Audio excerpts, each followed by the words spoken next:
الحمدللہ رب العالمین والصلاة والسلام علی سید الانبیاء والمرسلین اما بعد فاعوذ باللہ السمیع العلیم من الشیطان الرجیم بسم اللہ الرحمن الرحیم رب اشرح لی صدری ویسر لی امری واحلل عقدۃ من لسانی یفقہوا قولی صدق اللہ العظیم اللہم صلی علی سیدنا محمد وعلی آل سیدنا محمد وبارک وسلم۔ عزیز طلبہ و طالبات، آج ہم سورہ کاف کے 9ویں 10ویں اور 11ویں آیات مبارکہ کے متعلق گزارشات پیش کروں گا۔ اعوذ باللہ من الشیطان الرجیم، بسم اللہ الرحمن الرحیم۔ ام حسبت ان اصحاب القاف والرقیم کانوا من آیاتنا عجبا اذ اوى الفتية الى الكهف فقالوا ربنا آتنا من لدنك رحمة وهيئ لنا من امرنا رشدا فضربنا على آذانهم في الكهف سنين عددا صدق اللہ العظیم۔ عزیز طلبہ و طالبات، سورہ کاف میں اللہ تعالیٰ نے اصحاب کاف کے عجیب و غریب سبق آموز واقعے کا ذکر کیا ہے۔ میں کوشش کروں گا اس میں ملنے والے سبق اور پیغام کو اللہ کی مدد اور توفیق سے واضح کر سکوں۔ عزیز طلبہ و طالبات، پچھلے دروس کی آیات میں بتایا گیا تھا کہ صہیونی کوششوں کے تحت ولدیت عیسیٰ کا جو غلط عقیدہ حضرت عیسیٰ علیہ السلام سے محبت کرنے والوں کے اندر داخل کیا گیا تھا، اس کے نتائج انتہائی بھیانک ہوں گے۔ پھر یہ تفصیل بھی ہم پڑھ آئے ہیں کہ اس غلط عقیدے کی وجہ سے چرچ اور پوپ نے اپنی اتھارٹی اور اختیارات کو عوام پر جبر و ستم اور مذہب کی غلط تصویر پیش کرنے کے لیے استعمال کیا، جس کے نتیجے میں عوام نے مذہب اور مذہبی رہنماؤں سے نفرت کی وجہ سے تحریکیں اور خون ریز فسادات برپا کیے۔ خدا سے انکار کر کے مذہب کے مقابلے میں کئی ازم متعارف کروائے، جنہوں نے انسانیت میں مادیت پرستی، بے حیائی، عریانیت، خدا کا انکار، توہم پرستی، غیب کے انکار اور حب مال و جاہ جیسی خرابیاں پیدا کیں۔ ایسا ماحول بن جانے پر قرآن ہمیں ہمارے ایمان کی حفاظت کے لیے یہاں رہنمائی کر رہا ہے۔ یہ انتہائی اہم اور توجہ طلب موضوع ہے، جس کو سمجھ کر اپنے ایمان کو بچانے کے رہنما اصول سیکھنے کی ضرورت ہے۔ آیت نمبر 9 میں ارشاد فرمایا، ام حسبت ان اصحاب الکهف والرقیم کانوا من آیاتنا عجبا۔ ام حسبتا، کیا تم نے سمجھا، ان اصحاب الکهف، کہ بے شک کاف والے، غار والے، والرقیم اور کتبے والے، کانوا تھے، من آیاتنا عجبا، ہماری بہت عجیب نشانیوں میں سے۔ ام حسبتا، کیا تم سمجھتے ہو، یہ استفہام انکاری ہے، کیا تم سمجھتے ہو کہ کاف والے، رقیم، رقم کا معنی لکھنا ہے، مراد وہ تختی جن پر کچھ لوگوں کے نام لکھے ہوئے تھے جنہوں نے اپنا ملک چھوڑ کر کہیں اور پناہ لی۔ مفسرین کا یہ راجح قول ہے کہ یہ اصحاب کاف ہی کے نام لکھے ہوئے تھے۔ تو فرمایا، کیا تم سمجھتے ہو اصحاب کاف اور رقیم والے ہماری حیران کن نشانیوں میں سے ہیں۔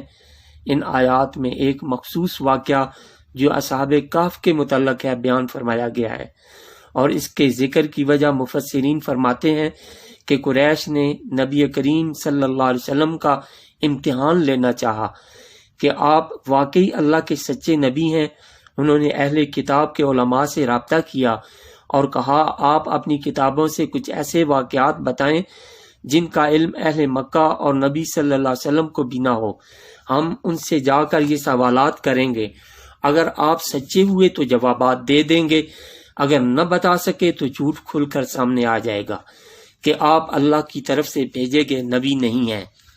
یہ سوالات اصحاب کہف کے بارے میں، حضرت موسیٰ علیہ السلام اور حضرت خضر علیہ السلام کے بارے میں، اور ذوالقرنین کے بارے میں، اور ایک دوسری روایت میں روح کے بارے میں تھے۔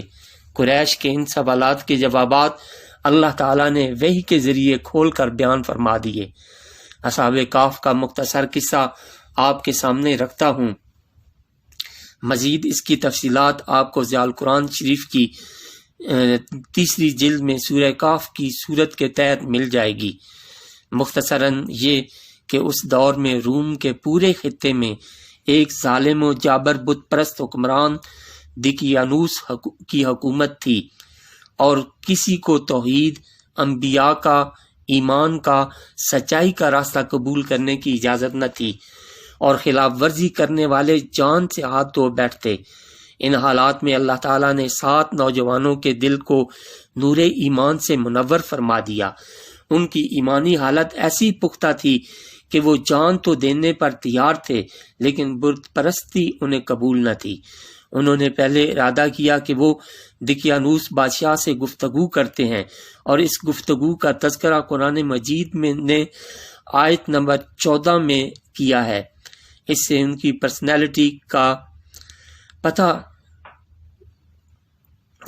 پتہ چلتا ہے کہ وہ کیسے عزم و ہمت اور شرح صدر رکھنے والے نوجوان تھے۔ اللہ تعالیٰ نے اس پختہ ایمان کی وجہ سے انہیں کتنی گہری فہم و فراست اور جرأت عطا کی ہوئی تھی کہ انہوں نے ظالم جابر حکمران کے سامنے بھی کلمہ حق ادا کیا۔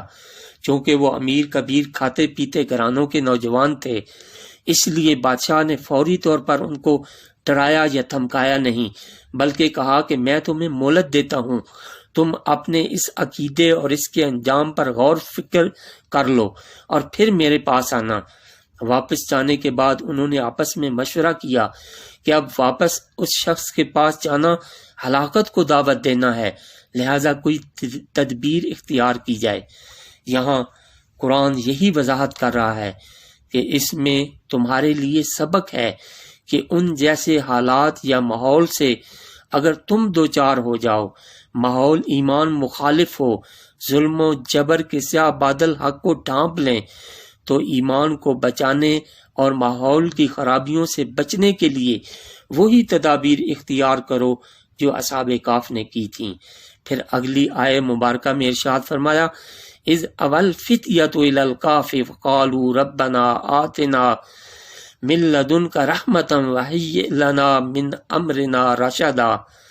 اذ اوا، جب پناہ لی، الفتیۃ، چند نوجوانوں نے، الی الکہف، غار کی طرف، فقالو، تو کہنے لگے، ربنا، اے ہمارے رب، آتنا، دے ہم کو، من لدن کا، اپنے پاس سے، رحمتن، رحمت، وحی لنا، اور مہیا کر ہمارے لیے، من امرنا، ہمارے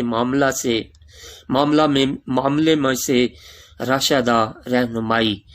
یاد کرو وہ وقت جب پناہ لی۔ از اوا، نزول کرنا، پناہ حاصل کرنا، ٹھکانہ بنانے کے معنوں میں آتا ہے۔ جب پناہ لی چند نوجوانوں نے، الفتیہ، تو فتح ایسے نوجوان کو کہتے ہیں جو جسمانی اور ذہنی لحاظ سے پختہ ہو۔ الی الکہف، کاف، غار میں پناہ لی، اور انہوں نے دعا مانگی، اے ہمارے رب، ہم کو عطا کر، ربنا آتنا، ہم کو عطا کر، من لدن کا رحمتن، اپنے پاس سے رحمت عطا کر۔ رحمت سے مراد یہاں صحیح راستے کی ہدایت اور رزق ہے۔ یا رب، تو ہمیں بھلائیاں نصیب کر۔ وحی لنا، اسی سے مہیا کا لفظ نکلا ہے۔ ہمارے تمام معاملات میں راشدہ، رشد، معنی ہدایت یاب ہونا، ان کاموں کی طرف رہنمائی فرما جو ہمیں کرنے چاہیے۔ اب ان نوجوانوں کو جان کا خطرہ تھا، اور یہ بھی جانتے تھے کہ ساری سوسائٹی کو تو ہم تبدیل نہیں کر سکتے، اور سوسائٹی کے ساتھ رہے تو اس کے مہلک اثرات سے بچ نہیں سکیں گے۔ تو اسباب و تدبیر اختیار کرتے ہوئے انہوں نے کہف میں پناہ لے لی اور اس کے بعد معاملہ اللہ پر چھوڑ دیا۔ یاد رہے، کوشش اور اسباب اختیار کے معاملہ اللہ پر چھوڑا اور اپنے رب سے حالات کی درستگی اور غیبی مدد کی دعا کی۔ ان میں جو سب سے زیادہ سمجھدار اور لیڈرشپ کوالٹیز رکھنے والا نوجوان تھا، اس نے سب کو تسلی دی کہ ہم نے اللہ کی خاطر یہ قدم اٹھایا ہے، وہ ضرور اپنے غیبی نظام سے رحمت اور آسانیاں عطا فرمائے گا۔ جس طرح علم لدنی کا ہم نے پڑھا ہے، ایسے ہی لدنی رزق جیسے سیدہ مریم علیہ السلام کو ملتا تھا، اس کی انہوں نے دعا مانگی۔ یہاں ان کا یقین اور اللہ پر توکل سامنے آ رہا ہے کہ وہ اپنے فیصلے پر تذبذب اور بے یقینی کی بجائے کامل یقین رکھتے تھے کہ اللہ کی خاطر اگر کچھ چھوڑا ہے تو وہ اس کی قدر کرے گا اور اس سے بہتر چیز عطا فرمائے گا۔ یہاں سے ہم اپنے یقین کا بھی جائزہ لے سکتے ہیں کہ وہ کس درجے پر ہے۔ تو یہ خوش قسمت نوجوان اللہ کے بھروسے پر اپنے ایمان کو بچانے کے لیے، سوسائٹی اور ماحول کے بد اثرات سے بچنے کے لیے الگ ہو کر کہف میں چلے گئے، غار میں چلے گئے۔ آج کے ماحول میں اس بات کو سمجھنا مشکل نہیں، جہاں ایک وائرس سے بچنے کے لیے ہمیں احتیاطی تدابیر، قرنطینہ، سماجی فاصلہ کرو، سینیٹائزر، ماسک، گلوز پہنو اور اس طرح کی ہدایات ہر وقت ملتی رہتی ہیں۔ ایک وائرس سے بچنے کے لیے یہ تدابیر کرنے والے یہ بھول جاتے ہیں کہ ایمان کو موجودہ تہذیب کے بد اثرات سے بچانا تو اس سے بھی زیادہ ضروری ہے، بلکہ وہ لوگ ہمارے نزدیک زیادہ قابل قدر ہوتے ہیں جو بہت ریلیشن اور سوشل سرکل رکھتے ہیں، اور قیامت کے دن وہی کف افسوس مار رہے ہوں گے کہ کیسے کیسے دوست میں نے بنائے تھے کہ جنہوں نے میرے ایمان کا ہی صفایا کر دیا۔ اصحاب کہف کو اصحاب رقیم بھی کہا گیا ہے۔ سیدنا عبداللہ بن عباس رضی اللہ تعالی عنہما کی معتبر روایت میں رقیم کا مطلب الکتاب بیان فرمایا ہے، جس سے یہ نقطہ بھی سامنے آتا ہے کہ یہ نوجوان اپنے ساتھ سیدنا عیسیٰ علیہ السلام یا انبیاء کے صحیفے اور نصیحتیں، مستند مطالعے کی چیزیں لے کر گئے تھے۔ ایمان کے بچاؤ کا بہترین طریقہ قرآن و حدیث اور مستند کتب کا مطالعہ ہے، لیکن آج کے نوجوان طلباء و طالبات کو دیکھ کر دل انتہائی غمگین ہوتا ہے کہ ان میں مطالعہ کا نہ ذوق رہا نہ ہی کوئی شوق۔ گھر میں موجود کتب کا مطالعہ نہیں کرتے۔ جو نسل کتابوں کا مطالعہ نہیں کرتی، وہ اپنے آپ کو ماحول کے منحوس اثرات سے کیسے بچا پائے گی؟ قرآن و حدیث میں کہیں نہیں آیا کہ وہ اپنے ساتھ ذخیرہ خوراک لے کر گئے ہوں، کیونکہ مومن ایک دن کھائے بغیر تو رہ سکتا ہے لیکن مطالعہ کے بغیر نہیں۔ جن کو کتابوں سے نسبت نہ ہو ان کو شیطان سے نسبت زیادہ ہو جاتی ہے۔ اس غفلت پر اللہ سے رو رو کر ہمیں معافی مانگنی چاہیے۔ عزیز طلباء و طالبات، آئسولیشن، الگ تھلگ ہو جانا، جسے آپ مراقبہ یا میڈیٹیشن کہتے ہیں، اس کی اہمیت تو آج سائنس نے بھی مان لی ہے۔ جیسے کہ حضور ذال امت رحمۃ اللہ علیہ کا بچپن انتہائی پاکیزہ ماحول اور دامن ولایت میں دنیا کی تمام خرافات سے محفوظ گزرا۔ اس تربیت کی برکتیں ہم آج بھی دیکھ رہے ہیں۔ آپ اپنے والد گرامی سے حضرت امیر السالکین رحمۃ اللہ علیہ کے کچھ واقعات نقل فرماتے تھے کہ حضرت امیر السالکین جو کہ آپ کے دادا تھے نے اپنے تزکیے ماحول کے برے اثرات سے بچنے کے لیے کیسی کیسی محنتیں کی۔ وہ ساری ساری رات دریا کے کنارے کھڑے ہو کر عبادت و مراقبے میں مشغول رہتے اور دن کو اللہ کے دین اور اس کی مخلوق کی خدمت کرتے۔ یہ خانقاہی نظام دراصل کیا ہے جس سے آج ہماری نسلیں بے خبر ہیں؟ یہ مراکز ہوتے تھے اللہ والوں کے۔ وہ کسی اللہ والے کامل مرشد اور مرد خدا کی صحبت میں دنیا سے کٹ کر کچھ وقت اپنے دل پر سے دنیا کی میل اتارتے، اپنی روحانی ترقی، تزکیہ نفس اور اصلاح کی خاطر گزارتے، پھر ایک نئے عزم اور توانائی کے ساتھ اللہ کے دین کی خدمت میں جت جاتے۔ اس رواج کو دوبارہ زندہ کرنے کی اشد ضرورت ہے، کیونکہ اس وقت دنیا سے الگ ہونے یا قرنطینہ کرنے کا تصور سمارٹ فون اور موبائل نے ختم کر دیا ہے۔ حالانکہ کئی تحقیقی مضامین آپ نے بھی اس کے خطرناک اثرات الیکٹرک ویوز اور یادداشت تباہ کر دینے کے پڑھے ہوں گے، لیکن اس کا نشہ ہے کہ اتر ہی نہیں رہا۔ ہماری یوتھ میں ذہنی یکسوئی، توجہ اور ذات کی پہچان بالکل ختم ہو کر رہ گئی ہے۔ دماغ مسلسل انتشار اور سٹریس کا شکار رہتا ہے، اور اگر کوئی سوسائٹی سے الگ ہو بھی جائے تو ہر وقت موبائل پر وہی جھوٹ، خرافات، واٹس ایپ، سوشل میڈیا پر دیکھتا سنتا رہے تو اس الگ رہنے کا الٹا نقصان ہے۔ روحانی ترقی کے لیے مکمل نہیں تو تربیت کی خاطر چند دن اس سے منقطع ہونا ہی پڑے گا۔ صالحین کی صحبت اختیار کرنا ہی پڑے گی، تب اندر کی نگاہ کھل سکے گی، ورنہ دجال کے فتنے بہا کر لے جائیں گے۔ اصحاب کہف کی طرح اس کے لیے عزم و ہمت کے ساتھ دعاؤں کی بھی ضرورت ہے۔ یہاں تک کی آیات پر غور کیجیے۔ پہلے ولدیت عیسیٰ کا غلط عقیدہ، اس کے نتیجے میں انسانیت سے روحانیت کا خاتمہ، مذہب بیزاری، اور یہاں اس ماحول کے مہلک نتائج سے بچنے کے لیے کوئی فلسفہ تھیوری نہیں بلکہ اصحاب کہف کا پریکٹیکل واقعہ بیان فرمایا۔ عزیز طلبہ و طالبات، یہاں پر ایک بات کی طرف توجہ دلاؤں گا کہ اللہ تعالیٰ نے جب بھی قرآن کریم میں کوئی واقعہ بیان کیا ہے اس کی غیر متعلقہ تفصیلات نہیں بتائیں کہ کہاں اور کب اور کس جگہ یہ رونما ہوا۔ ان غیر ضروری تفصیلات میں ذہن الجھ جاتا ہے اور اصل نصیحت یا عبرت جس بات سے پکڑنی ہوتی ہے وہ اوجھل ہو جاتی ہے۔ لہذا غیر ضروری تفصیل کی بجائے اصل سبق پر فوکس رکھیے۔ جن علماء نے تفصیلات محنت، کوشش سے، ریسرچ سے اکٹھی کی ہیں وہ اہل ایمان کے لیے نہیں بلکہ غیر مسلموں کو ریفرنس اور شہادتیں مہیا کرنے کے پیش نظر کی ہیں۔ آگے ارشاد فرمایا، فَضَرَبْنَا عَلَىٰ آذَانِهِمْ فِي الْكَهْفِ سِنِينَ عَدَدًا، فَضَرَبْنَا تو تھپکا ہم نے، عَلَىٰ آذَانِهِمْ ان کے کانوں پر، فِي الْكَهْفِ غار میں، سنین عددا کئی سال۔